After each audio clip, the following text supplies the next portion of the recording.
Welcome to it's UTV. నేను మీ నాగరాజ్ బైర్శెట్టిని. ఒత్తిళ్ళు, ఆందోళనలు, ఉరుకుల పరుగుల జీవితం అయిన వాళ్ళతో ఒకవైపు, జీవిత భాగస్వామితో మరోవైపు, నిత్యం తగాదాలే, ప్రశాంతత కోసం ఎదురుచూపులు. ఇది నేటి ప్రపంచంలో సగటు జీవి దినచర్య. ఇక ఈ దినచర్యను మార్చుకోవడం ఎలా? ఆధ్యాత్మికతతో ఈ సమస్యకు పరిష్కారం లభించనుందా? ఈ ప్రశ్నలన్నిటికీ అవును అని సమాధానం చెబుతున్నారు పూజ్యులు బ్రహ్మశ్రీ ప్రణవ పీఠాధిపతి డాక్టర్ వద్దిపర్తి ప్రభాకర్ శర్మ అవధాని గారు. ఎన్నెన్నో రహస్యాలు దాగి ఉన్న మన ఆధ్యాత్మికత అందరికీ ఆదర్శం అంటున్న ఆయనతో ఇవాళ ఇట్స్ యూటీవీ మాటామంతి. ఇంకెందుకు ఆలస్యం, వెళ్దామా గురువు గారి దగ్గరకు? నమస్తే గురుగారు. గురుగారు, నా మొదటి ప్రశ్న ఏంటంటే, ప్రణవ పీఠాధిపతి త్రిభాష మహా సహస్రావధాని డాక్టర్ వద్దిపర్తి పద్మాకర్ శర్మ గారిని ఈరోజు బాగా కొనియాడుతున్నారు. మీరు పబ్లిక్ అంతా కూడా, మీకంతా భక్తులు ఉన్నారు, మిమ్మల్ని గురువుగా పూజించేవారు ఉన్నారు, చాలా గౌరవించేవారు ఉన్నారంట. అంటే ఇంత గౌరవము, ఈ విధంగా మిమ్మల్ని కొనియాడుతున్నారంటే అది ఈ రోజుతో వచ్చినది కాదని, ఎంతో మీ జర్నీలో ఎన్నో ప్రయాసాలు ఉంటాయి, ఎంతో కష్టంతో కూడుకున్న పని. ఈరోజు ఈ గౌరవము మర్యాదలు వచ్చాయి, ఒక డాక్టరేట్ కూడా వచ్చింది. అయితే ఈ కష్టం వెనుక ఉన్న నేపథ్యాన్ని నేను తెలుసుకోవాలనుకుంటున్నాను గురుగారు. అంటే మీ కుటుంబ నేపథ్యము మీది, ఎలా ఈ స్థాయికి ఎలా వచ్చారు ఏంటనేది ఒకసారి తెలుసుకోవాలన్నారు. సృష్టౌ యా సర్గరూప జగదవన విధౌ పాలినీయా చ రౌద్రీ సంహారే చాపి యస్యా జగదిదమఖిలం క్రీడనం యా పరాఖ్యా పశ్యంతి మధ్యమాథో తదను భగవతీ వైఖరీ వర్ణరూప సాస్మద్వాచం ప్రసన్న విధిహరిగిరిశారాధితాలంకరోతు అని ముందుగా మా అమ్మవారిని ప్రార్థిద్దాం. అమ్మ అనుగ్రహం ఉంటే ఎవరికైనా వాక్కు వస్తుంది. ఇప్పుడు నేను చేసిన స్తోత్రం యొక్క అర్థం అదే. అస్మద్వాచం ప్రసన్న, నా వాక్కునందు ఎల్లప్పుడూ ప్రసన్నురాలుగా ఉండుగా. అంటే నేను మాట్లాడే ప్రతి వాక్కు ఆవిడదయ్యుండుగాక. అమ్మవారు ఎటువంటిది? బ్రహ్మ విష్ణు మహేంద్రాదుల చేత కూడా నిరంతరం స్తోత్రాలు అందుకుని అమ్మవారు. చిన్నప్పటి నుంచి అమ్మవారి యొక్క ఉపాసన మా వంశానికి ఉన్నది. మా నాన్నగారు 8 భాషల్లో పండితుడు. 8 భాషల్లో పండితుడు? 8 భాషల్లో. ఆ రోజుల్లో 1916లో పుట్టారు ఆయన. మీ స్వగ్రామం గురుగారు? నిజానికి నాన్నగారు వాళ్ళు కాకినాడ దగ్గర రామేశ్వరం, కాకినాడ నుంచి కొవ్వాడ పక్కనే రామేశ్వరం అని ఉంటుంది. చాలా గొప్ప ఐశ్వర్యవంతులు. ఆ రోజుల్లో మా నాన్నగారు తన చేతి మీదుగా 1000 ఎకరాలు దానం ఇచ్చారు. అంత 1000 ఎకరాలు? 1000 ఎకరాలు. అంత భూమి ఎక్కడిది గురుగారు నాన్నగారు? అసలు నాన్నగారి పేరు? చలపతిరావు గారు, వద్దిపర్తి. అసలు పేరు వెంకటేశ్వరరావు గారు. వెంకటేశ్వరరావు గారు కాస్త చలపతిరావు అయ్యారు. వెంకటేశ్వరరావు గారిని వెంకటాచలపతి అని ఎవరు? ఆ వెంకట పోయి చలపతి మిగిలిపోయింది, చలపతి పోయింది. ఆయనకు ఒక అన్నగారు. ఆయనేమో 1901లో పుట్టారు అన్నయ్య గారు. ఈయన 16. 15 సంవత్సరాల గ్యాప్. 15 సంవత్సరాలు. ఈ మధ్యలో ఒక అక్క, ఏదో వాళ్ళకు పెద్ద సంతానం అది ఆ రోజుల్లో. వీళ్ళని ముఖాసాదరులు అనేవారు. ముఖాసాదరులు అంటే గవర్నమెంట్కి పన్నులు వసూలు చేయడం కోసమని జమీందారులను నియమించారు ఆ రోజుల్లో. ఆ రకం గొప్ప జమీ ఉన్నటువంటి కుటుంబం. మా తాతగారి కాలంలో 5000 ఎకరాలు ఉండేది. తర్వాత నాన్నగారి దగ్గరికి వచ్చేసరికి 2000 వచ్చింది. ఆ 2000 ఎకరాలు, ఒక 1000 ఎకరాలు పెద్దనాన్నగారు, ఒక 1000 ఎకరాలు నాన్నగారు ఇద్దరూ కలిసి గాంధీ గారు, వినోబాబావే గారు అక్కడికి వచ్చారు. భూదానోద్యమ సమయంలో వినోబాబావే. అంత పూర్వం కాకినాడలో గాంధీ గారి సభ ఉంటే ఇద్దరు అనుకుని చెరొకళ్ళకి 1000 ఎకరాలు ఇచ్చేసి పూర్తిగా పైసా అట్టే పెట్టుకోకుండా మళ్ళీ పట్టుకుని అక్కడి నుంచి వెళ్ళిపోయారు. వినోబాబావే భూదాన కార్యక్రమంలో మీ వారు కూడా ఉన్నారు? ఉన్నారు. Okay okay. ఏనాటి మాట. ఆయన కూడా తెలంగాణలో అంతా కూడా చాలా భూదానాలు చేశారు వినోబాబావి గారు ఆ రోజుల్లో. అదే ఈ మధ్యన మేము అక్కడికి వెళ్ళినప్పుడు, ఏమండి మీ వాళ్ళు ఇచ్చిన 1000 ఎకరాల పట్టాలు ఇంకా పాతకాలపు వాటిల్లో ఉన్నాయి అని నాకు చూపిస్తే అప్పటిదాకా మాకు తెలియదు, వాళ్ళు ఇచ్చినట్టు మాకే తెలుస్తుంది. తర్వాత ఆయన వెళ్ళిపోయారు. అక్కడి నుంచి ఏదో కాశీ వెళ్ళారు. కాశీలో 5 సంవత్సరముల పాటు చదువుకున్నారు. గారు 1932లో. ఓకే. నాన్నగారు అంటే అప్పటికి ఆయనకి 16 ఏళ్ళు. ఆ కాశీ పాండిత్యం అంటే ఎటువంటి పాండిత్యం? ఆ రోజుల్లో కాశీ పండితులు అంటే పెట్టింది పేరు. సంస్కృతం సరే, వాళ్ళకి పుట్టుకతో హిందీ వాళ్ళు. ఇది కాక ఆ రోజుల్లో అక్కడ పార్సీ వాళ్ళు ఉండేవాళ్ళు. ఇరాన్ నుంచి వచ్చినటువంటి వాళ్ళని, అసలు పేరు ఇరాన్కి అసలు పేరు పర్షియా, పర్షియా కాస్త ఇరాన్ అయ్యింది. కానీ అందుకని వాళ్ళ లాంగ్వేజ్ పర్షియన్ లాంగ్వేజ్ని పారసీకము అంటారు. ఓకే. ఈ పారసీ భాష వచ్చి ఆయనకి, ఉర్దూ వాళ్ళు కూడా ఆయనకి ఆ రోజులు ఎంత దుర్మార్గులైనా భాష నేర్చుకోవడానికి ఇది అడ్డు రాదు కనుక ఆయన భాష నేర్చుకున్నారు. నాన్నగారు పరమ సనాతన ధర్మాత్ములైనా వాళ్ళ దగ్గర భాష కూడా నేర్చుకుని, వాళ్ళల్లో ఉన్న లోపాలు మనలో ఉన్నటువంటి లోపాలు తెలుసుకుని మన ధర్మం చెప్పడం కోసం భాష నేర్చుకున్నారు. తమిళం వచ్చు, కన్నడం వచ్చు, సరే తెలుగు అపూర్వమైన మాతృభాష కనుక అది వచ్చు. ఈ విధంగా దాదాపు 8 భాషల్లో ఆ రోజుల్లో పండితులైన. అమ్మగారికి 3 భాషలు వచ్చు. అమ్మగారి పేరు గురుగారు? శేషమణీదేవి. ఈవిడ కూడా కాకినాడ దగ్గరే గురదనాపల్లి అని ఉన్నది. ఆ గురదనాపల్లి వీళ్ళ ఊరు. అందువల్ల ఆవిడకి హిందీ, సంస్కృతం, తెలుగు వచ్చు. అప్పుడు ఏమైంది, పిల్లలకి ఇంట్లో తెలియకుండానే వాళ్ళు సంస్కృతంలో మాట్లాడటం వల్ల, హిందీలో మాట్లాడటం వల్ల, తెలుగుకి సంబంధించినవి మాట్లాడటం వల్ల ఒక విధంగా పుట్టుకతో వచ్చేసి. అందుకే నేను ఒకప్పుడు నా చిన్నప్పుడు నాకు కవిత ఎబ్బే నా కుల విద్యగా అన్న, ఏదో వంశపారంపర్య విద్య కింద వచ్చేసింది అని. మీ తల్లిదండ్రులకు మీరు ఎంతమంది సంతానం గురుగారు? మేము 6 అన్నదమ్ములు, ఒక అమ్మాయి. 3 అన్నదమ్ములు, 3 అన్నయ్యలు పుట్టిన తర్వాత ఒక అమ్మాయి, అమ్మాయి తర్వాత నేను, ఆ తర్వాత నా తర్వాత ఇంకో 2. అంటే ముగ్గురికి మధ్యలో ఒక ఆడపిల్ల. మగపిల్లలు లెక్కేస్తే 4, మొత్తం సంతానం లెక్కేస్తే 5వ వాడిని. నేను 1966లో ఏలూరికి దగ్గరలోనే జోగన్నపాలెం అని ఒక ఊరు ఉంది. ఇక్కడ ముండూరు వెళ్ళే రూట్లో ముండూరు బ్రిడ్జి ఉంది కదా, అక్కడ గుండేరు. ఆ లోపలికి వెడితే జోగన్నపాలెం అని ఒక పల్లెటూరు. ఆ ఊళ్ళో యోగలింగేశ్వరుడు అనే స్వామివారు ఉన్నారు, శివుడు. ఆ శివాలయం మా నాన్నగారు ఆ రోజుల్లో దగ్గరుండి పునర్నిర్మాణం చేయించారు. భూగర్భం నుంచి వచ్చిన లింగం అది. ఓ రైతు పొలం దున్నుతూ ఉంటే నాగలికి ఓ శివలింగం తగిలింది. ఆ శివలింగాన్ని ప్రతిష్ఠ చేసి యోగ నిద్రలోంచి పైకి వచ్చాడు కనుక ఆయనకి యోగలింగేశ్వరుడు అని పేరు పెట్టారు. ఆ ఊళ్ళో నాన్నగారు టంగుటూరి ప్రకాశం పంతులు గారి కోరిక మీద, ప్రకాశం పంతులు గారికి మా నాన్నగారు అంటే చాలా అభిమానం. అందుకని 1959 నుంచి 69 వరకు కూడా నాన్నగారు అంటే, ఎందుకంటే పాండిత్యం వల్ల అయితేనేమి, తర్వాత ఏదో బంధుత్వం ఉండేది, అవి నాకు తెలియవు, కానీ చాలా ఇష్టం.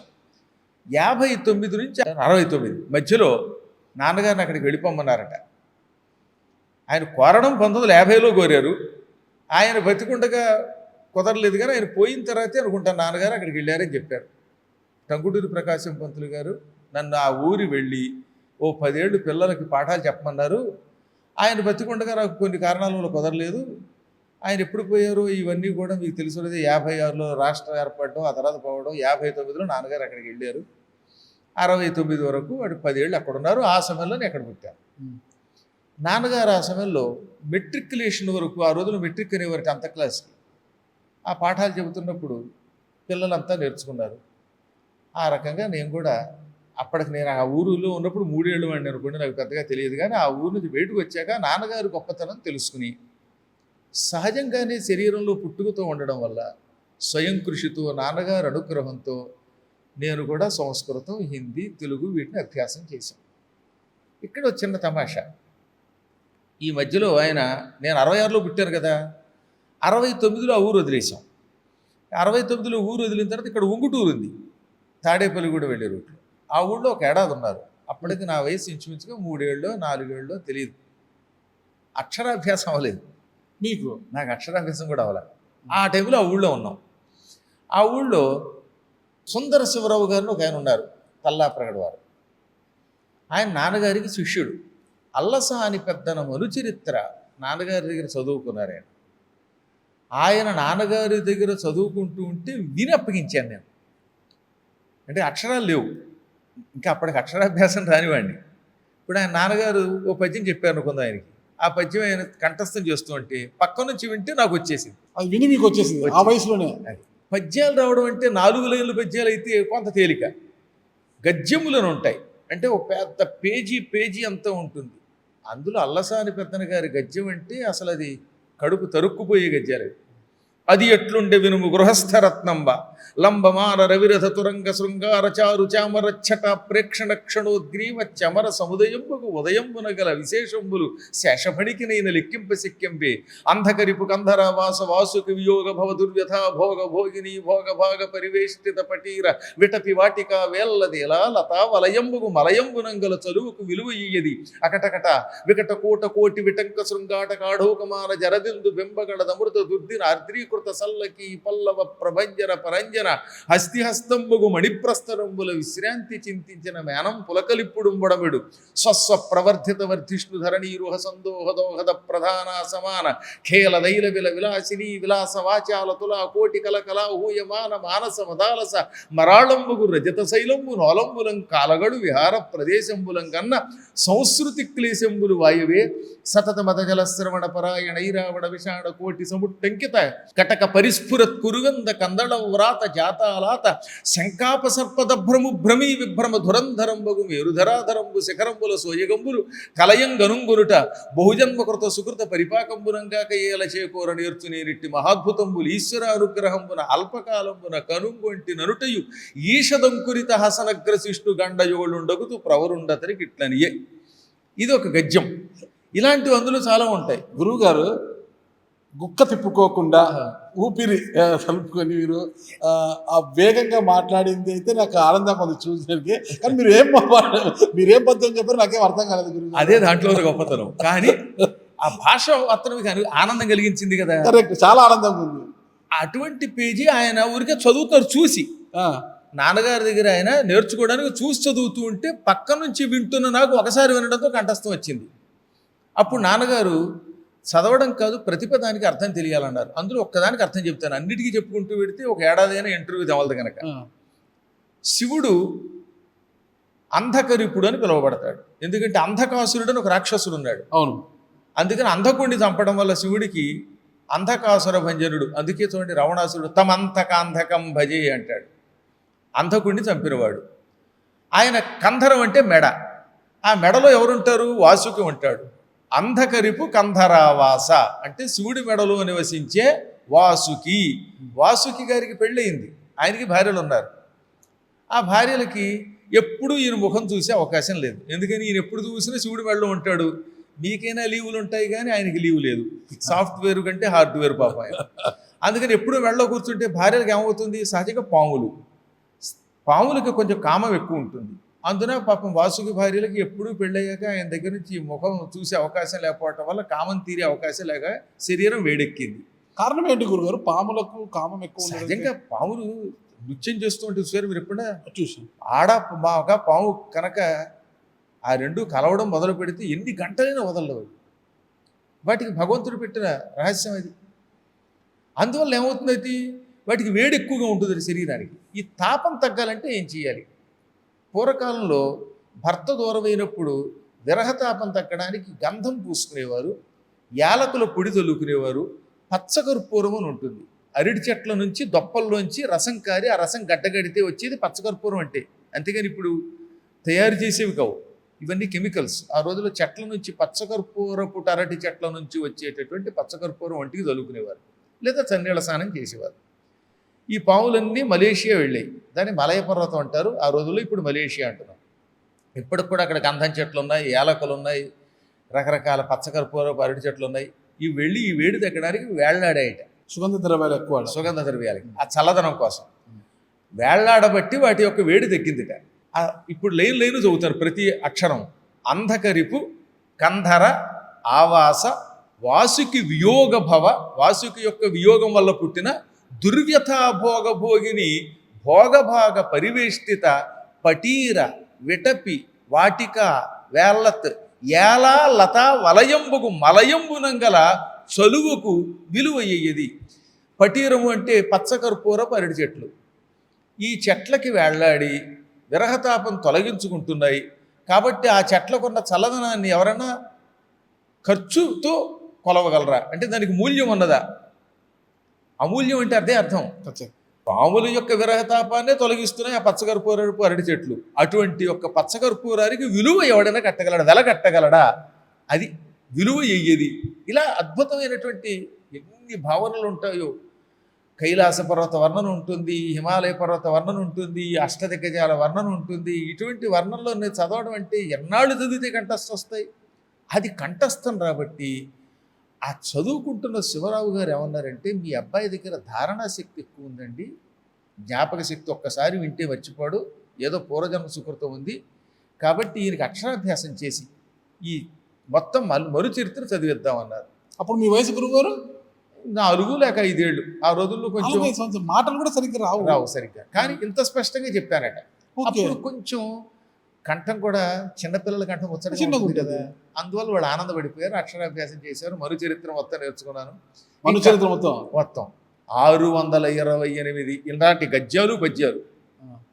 ఇంకా అక్కడి నుంచి నాకే ఈ భాష మీద వ్యామోహం పెరిగిపోయింది. హిందీ ఒక పక్కన నేర్చుకుంటూ మరో పక్కన మహాభాగవతం, భారతం. ఇప్పుడు కూడా మీరు ఓపిక ఉండాలి, కానీ కొన్ని వేల పద్యాలు అలవోకగల అప్పచెప్పగలం. ఇదంతా కేవలం స్వయం కృషి వల్ల వచ్చింది అని కొందరు అంటారు. కేవలం స్వయం కృషి వల్ల వస్తే ఈ ప్రపంచంలో ఎంతోమందికి రావాలి కదా. ఆ సందేహం లేకుండా మా అమ్మ, నేను ఉపాసించేటటువంటి అమ్మవారి దేవుళ్ళు వచ్చింది. మీరు రాగానే చూసారుగా పీఠంలో అమ్మవారిని. ఆ లోపల 3 అమ్మవార్లు ఉన్నారు. మధ్యలో లలితాదేవి, ఇటువైపు లక్ష్మి, అటువైపు సరస్వతి. వారిని చిన్నప్పటి నుంచి ఉపాసించాను. ఆ తర్వాత ఇప్పుడు గుడి రూపంలో కట్టి ప్రతిష్ఠించుకున్నాం. ఏది ఆమెనా భగవంతుని అనుగ్రహం, మానవునికి కృషి 2 ఉండాలి. ఒకటి గుర్తుపెట్టుకోవాలి, పుట్టుకతో అందరికీ కొన్ని శక్తులు ఉంటాయి, కానీ ఆ శక్తిని గుర్తించి బాగా అభివృద్ధి చేసుకోవాలి, సాధన చేయాలి. సాధన చెప్పేది ఉపయోగం ఉందండి. ఏదైనా సాధన చేస్తారు కదా. రత్నాలు పుడతాయి, వాటిని సానబెడితేనే మెరుస్తాయి. కృషి లేకపోతే మాత్రం ఈ ప్రపంచంలో ఎవరూ ఏమీ చేయలేరు. కాబట్టి ఈ సృష్టిలో 3 పనులు చేయాలట మనం. ఒకటి, పుట్టుకతో వచ్చే శక్తి, అది మనం తెచ్చుకోలేము. దానిని అభివృద్ధి చేసుకోవడం మనం చేస్తాం. ఈ అభివృద్ధికి కీర్తి రావాలంటే భగవద్ అనుగ్రహం కావాలి. ఇది నేను చెప్పరా, భారతంలో భీష్ముడు చెప్పాడు. పాండవులకు ఎందువల్ల విజయం వస్తోంది అని దుర్యోధనుడు అడిగితే భీష్ముడు విరాటపురంలో అన్నాడు, నల్లవు నిక్కమాడి నృపనందును ముందట ద్రోణుడొక్కటం తెల్లము, వారు బాహుబల ధీబల దైవ బలంబులొప్ప వర్తిల్లుదురు. నాయన ఒక విషయం చెబుతున్నాను విను.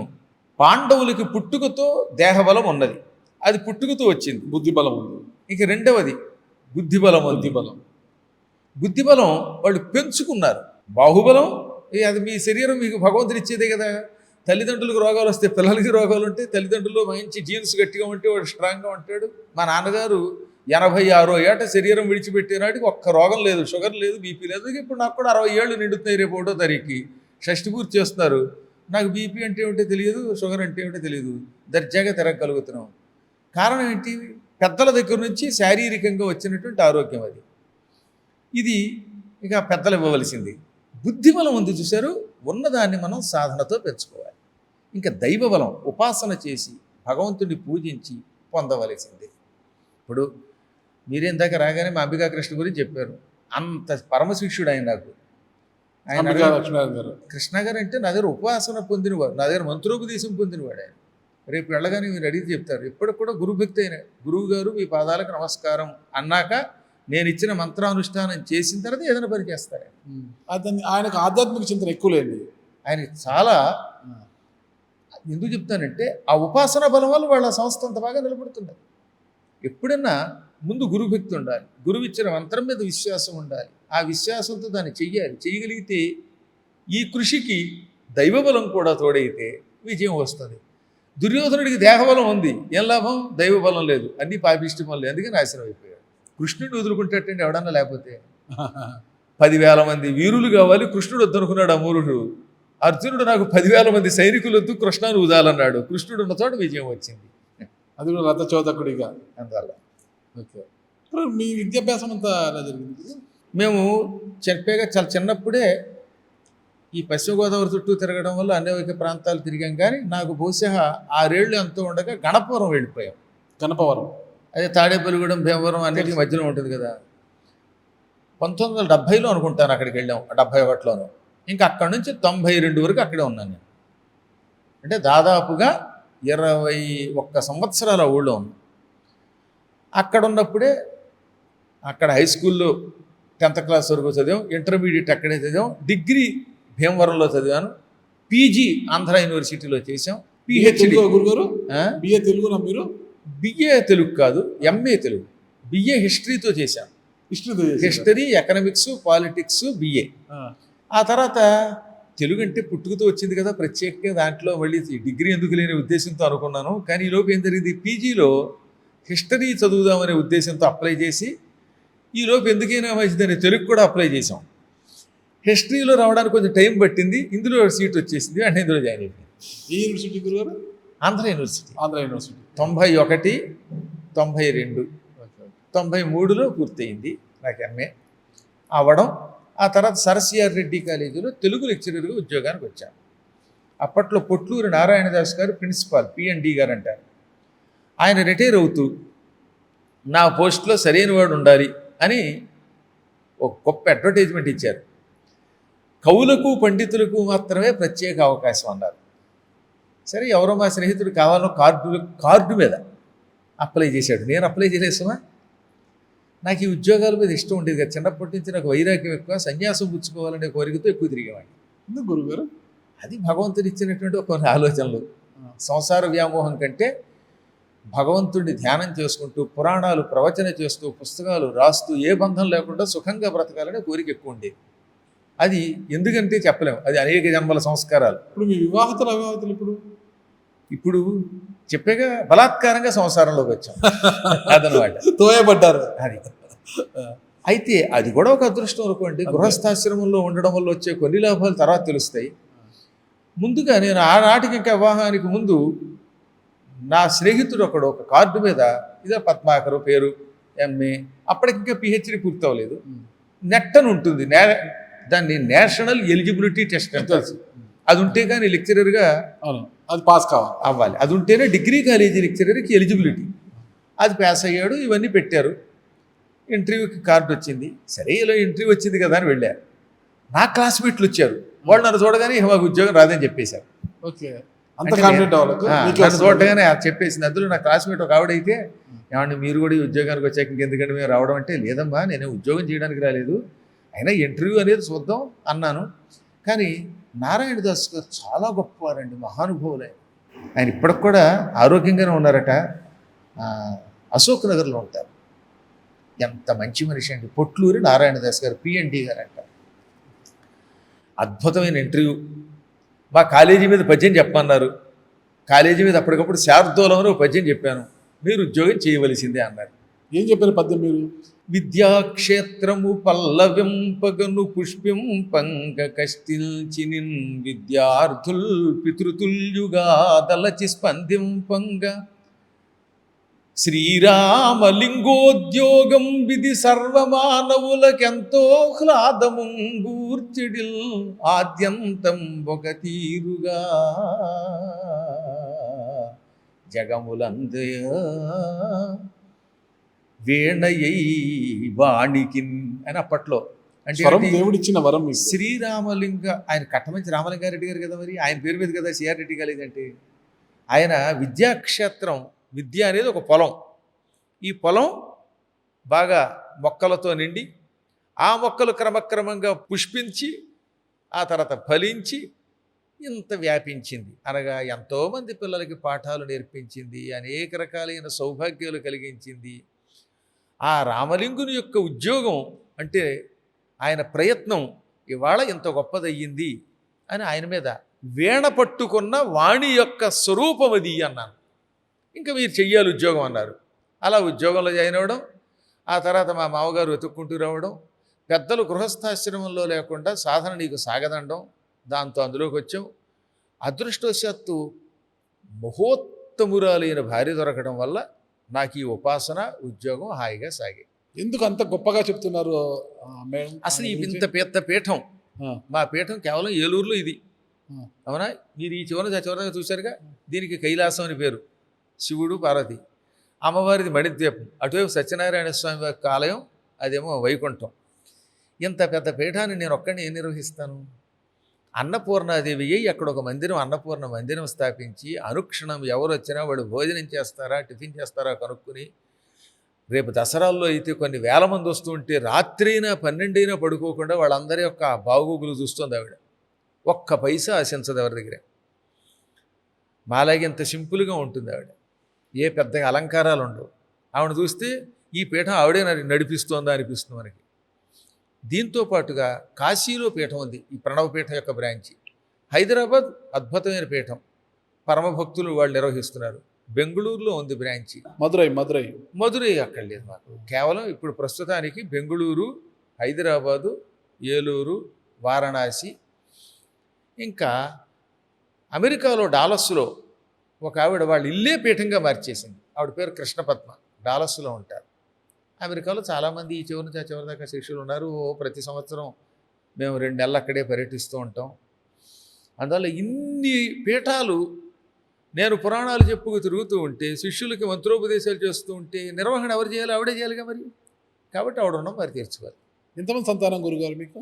మాకు 2 అమ్మాయిలు, 2 హైదరాబాద్లోనే ఉంటున్నారు. ఓకే. హైదరాబాద్ పీఠాన్ని అల్లుళ్ళే చక్కగా జాగ్రత్తగా, పెద్ద అల్లుడు విశ్వనాథ్ అంటే అందరికీ తల్లో 4. 2 అమ్మాయిలేనా మీకు? 2 అమ్మాయిలే. అల్లుళ్ళు 2 కూడా ఈ మార్గంలోనే ఉంటారు. అంటే సాఫ్ట్వేర్ ఉద్యోగులే అయినా ఆ ఉద్యోగంతో పాటుగా పీఠాన్ని నిర్వహిస్తున్నారు. సంతోషం గురుగారు, చాలా బాగా నిర్వహిస్తారు. సంతోషకరమైన జీవితం. అందులో ఆశ్చర్యం ఏంటంటే అల్లుళ్ళని చూస్తే చాలా మంది నాకు కొడుకులేమో అనుకుంటారు. అదొక అదృష్టం కదా. అల్లుళ్ళు ఇప్పుడు బిడ్డలు ఉన్నప్పుడు అల్లుళ్ళే కొడుకులు కదా. అది చాలా, అంటే మనం అనుకోవడం వేరు, వాళ్ళు అలా ఉండడం వేరు. నాకు 2 కుమార్తెలే. మా పెద్దల్లుడు నా కూడా ఉండి, గురువు గారు అన్నం తిన్నారా, కాఫీ దగ్గర అని మర్చిపోతూ ఉంటారు కదా అని అన్ని వేళ కనుక్కుంటాడు. చిన్నల్లుడు మేనల్లుడే అల్లుడు. ఇందాక చెప్పాక ఒక అక్కగారని, అక్కగారు కొడుకే. కాబట్టి అదృష్టం ఏంటంటే నా ఉపాసన, నా పురాణములు హాయిగా సాగడానికి వాళ్ళు చాలా సాయం చేస్తారు. అమ్మాయిలకి తోడుగా ఉంటారు. హైదరాబాదులో ప్రతి వారము అభిషేకాలు కానీ అర్చనలు కానీ అద్భుతంగా జరుగుతాయి. గుడి అని ఒక టీం ఉంది మాకు. ఆ టీం అంతా అల్లుళ్ళే నడుపుతారు. గుడి బడి అంటే గుడిని బాగు చేయడం, దాంట్లో బడి కింద కాసేపు పాఠాలు చెప్పడం, మన సంస్కృతిని నేర్పడం, సనాతన ధర్మాన్ని నేర్పడం.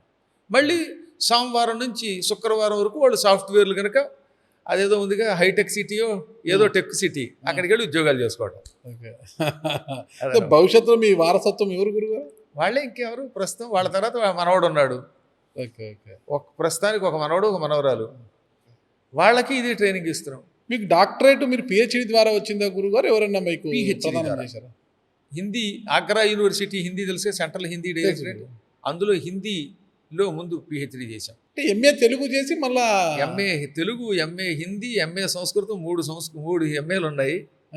ఒక్క తెలుగులో ఎంఏ మలైవాసిని గారి దగ్గర మొదలు పెట్టాం. అది ఎందుకో మధ్యలో ఆగిపోయింది. ఈ మధ్యన ఆవిడ పూర్తి చేయమంటారు. అది కూడా పూర్తి చేస్తే డబల్ డాక్టరేట్లు వస్తాయి. అయితే ఒకటి గురుగారు, మీరు రెగ్యులర్గా చేశారా, లెక్చరర్గా కాంట్రాక్ట్ కింద చేశారా? మొదట్లో ఉద్యోగం టెంపరీ బేసిస్ మీద, అంటే కాంట్రాక్ట్ అని కూడా అంటదని, దాన్ని ఏమంటాం అంటే ఎడ్హాక్ బేసిస్ అనేవారు. ఓకే. అంటే నెలకి మొదట్లో 1000 రూపాయలు జీతంతో జాయిన్ అయ్యారు. క్రమంగా అందులో రెగ్యులరైజేషన్ అయ్యింది. 2004లో నేను ఉద్యోగం ఈ పీఠానికి ఇబ్బంది వచ్చి మానేయవలసి వచ్చింది. డౌట్ వచ్చింది, మీకు రిటైర్డ్ అయ్యే వయసు కాదు కదా? అసలు కాదు, రిటైర్మెంట్ లేదు. అసలు 11 ఏళ్ళకి రిటైర్మెంట్ ఉండదు కనుక రిజిగ్నేషన్ రాజీనామా చేయవలసి వచ్చింది. ఎందుకంటే 2004 నాటికి ప్రణవపీఠం చాలా విస్తరించేసింది. నా పురాణ ప్రవచనాలు పెరిగిపోయాయి. ఒక దేశం కాదు, ఇప్పుడు నేను దాదాపుగా ప్రతి సంవత్సరం 20 నుంచి 30 దేశాల మధ్యలో తిరగాలి. ఇవన్నీ తిరుగుతూ ఉంటే ఉద్యోగం ఎలా సాగుతుంది?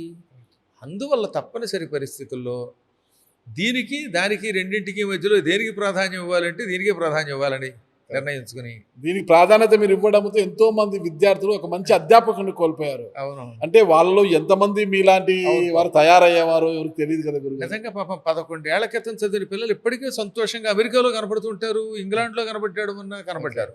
కాకపోతే స్టూడెంట్స్, విద్యార్థులు తయారు చేస్తూ ఉంటే, ఇక్కడుంటే లక్షలాది మంది ప్రజల్ని సనాతన ధర్మంకి తీసుకురావడమే కాకుండా మార్పు తీసుకొచ్చామండి. మీరు చెబితే ఆశ్చర్యపోతారు. ఒకప్పుడు అన్నదమ్ములు ఆస్తుల కోసం కొట్టుకునేటటువంటి వ్యక్తులు ఈ పీఠానికి వచ్చాక ఐకమత్యంతో ఉన్నారు. ఇవాళ కాకపోతే రేపైనా పోతాం, అన్నదమ్ములు ఆస్తి కోసం కోర్టులకు వెళ్ళడం ఏమిటి అని రియలైజ్ అయ్యారు. తల్లిని వృద్ధాశ్రమంలో ఉంచిన వాళ్ళు ఇంటికి తీసుకొచ్చి పోషిస్తున్నారు. భార్యాభర్తలు నిరంతరం తగాదాబడేటటువంటి వాళ్ళు ఐకమత్యంతో ఉంటున్నారు. ఈసారి మీరు హైదరాబాద్ వచ్చినప్పుడు గుడి బడి టీముని చూపిస్తాను. అందులో 90% ఒకప్పుడంతా ఇలాగే రకరకాల గందరగోళాల్లో ఉన్నవాళ్ళు. ఇప్పుడు వాళ్ళని చూస్తే పరమ సాత్వికులు. థ్యాంక్ యూ గురువులు, చాలా మంచి విషయాలు చెప్పారు. Thank you.